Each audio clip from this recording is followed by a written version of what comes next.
सम्पूर्णमा नमस्ते, म सुधा जीसीटी आचार्य दुबईदेखि। आज हाम्रो सामु हुनुहुन्छ सुभाष भण्डारी सर। उहाँको चाहिँ आज माल्टाको फ्लाइट छ। उहाँ चाहिने डकुमेन्टहरू लिन आउनु भएको छ। इमिग्रेसन र एयरपोर्टमा के डकुमेन्टहरू चाहिन्छ त्यो चाहिँ आज उहाँ आउनु भएको छ लिनलाई। म चाहिँ यो उहाँलाई दिन गइरहेको छु। हजुरलाई बधाई छ, धेरै धेरै बधाई छ। Welcome sir. कस्तो लागिरहेछ? एकदम खुसी। हजुर कस्तो मतलब जुन हामीसँग प्रोसेस गरेपछिको जर्नी कस्तो रह्यो हजुरको? एकदम राम्रो स्मुथ थियो। हजुर हजुर, थ्याङ्क यू भेरी मच। ठिकै छ, अब आज जाँदै हुनुहुन्छ माल्टा।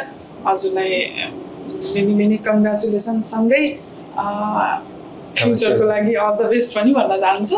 राम्रोसँग जानु होला। थ्याङ्क यू भेरी मच हामी पुरै टिमको तर्फबाट।